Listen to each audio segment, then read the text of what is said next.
আসসালামু আলাইকুম। আসলে বিপদ কখনো কাউকে বলে আসে না, আর বিপদে বান্দা পড়লে এক আল্লাহ সাহায্য করার জন্যে। ওয়ালাইকুম আসসালাম। আসসালামু আলাইকুম ভাইয়া, চ্যানেলটার নাম কি ভাইয়া? আমি কন্টেন্ট ক্রিয়েটর, ছোটোখাটো একজন, এবং সারা বাংলাদেশের 64 জেলা ঘুরছি। এই যে আমার পেজ। ওকে, ধন্যবাদ। আমাদের জন্য দোয়া করবেন ইনশাআল্লাহ ভাই, একটা ছোটখাটো চ্যানেল আছে, দোয়া রাখবো। ওকে, ঠিক আছে। তো বিপদের জন্য একজন স্বয়ং আল্লাহ আমাদেরকে সাহায্যের হাত বাড়িয়ে দেন, তেমনইভাবে সাহায্য করার জন্য একজনকে দূত হিসাবে আমার কাছে পাঠিয়েছেন, এবং আমার বিপদ অনেকটা 50% সহজ হয়ে গেছে। আমার ঘাড়ে এখন নষ্ট ল্যাপটপ, এটি সারানোর জন্যে বা ঠিক করার জন্যে আমি অলরেডি গ্যাজেটের দোকানের এখানে চলে এসেছি। আমি ল্যাপটপটা সারাই, দেন আপনাদেরকে ওই বর্ণনাটা দিচ্ছি।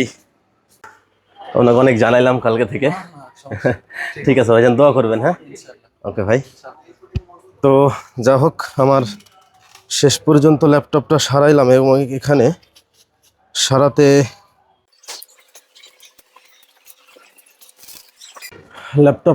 আমার প্রায় 10,000 টাকা মতো খরচ হইল। SSD লাগাইলাম।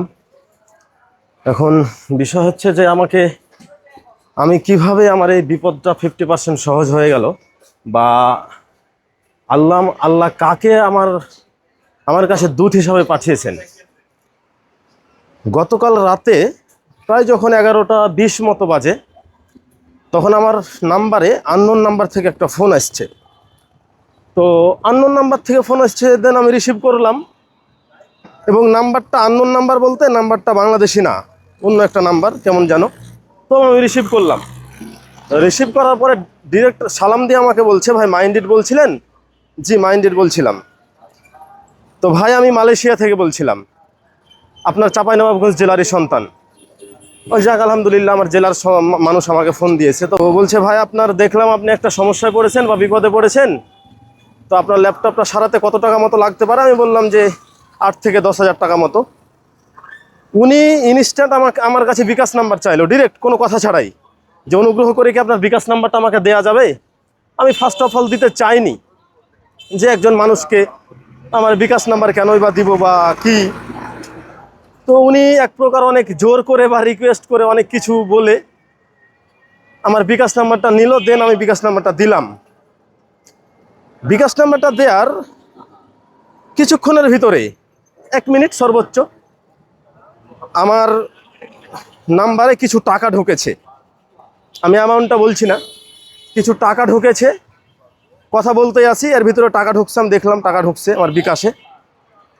তো উনি আমাকে বললো যে, ভাই আপনি 64 জেলা ঘুরছেন, এই জন্য সাধুবাদ।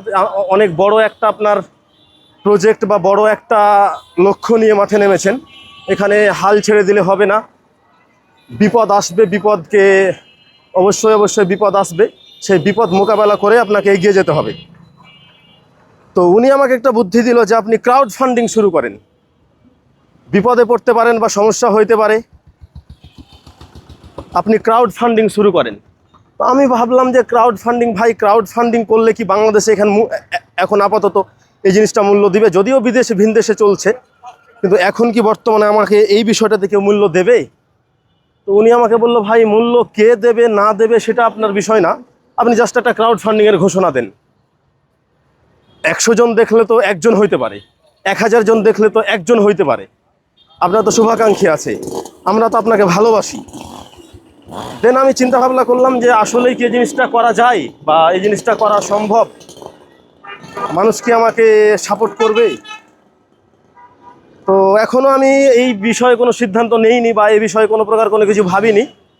এখন দেখি, যদি ক্রাউড ফান্ডিং শুরু করি তাহলে পরে ইনশাল্লাহ আপনাদেরকে জানিয়ে দেব, এবং আশা করব আমার পাশে দাঁড়াবেন, আমি যেন সুস্থভাবে সফলভাবে এই 64 জেলাটা শেষ করতে পারি ইনশাআল্লাহ। তো যা হোক, এই পর্যন্তই। আমি এখন দুপুর হয়ে গেছে, প্রায় 12টা বাজতে চললো, তবুও আমি চুয়াডাঙ্গা ছেড়ে ঝিনাইদহের উদ্দেশ্যে রওনা দিয়েছি ইনশাআল্লাহ। সামনে বাস স্ট্যান্ড, বাসে উঠে ঝিনাইদহ যাচ্ছি। ওকে, ভালো থাকবেন এবং আমার জন্যে দোয়া রাখবেন। আল্লাহ হাফেজ।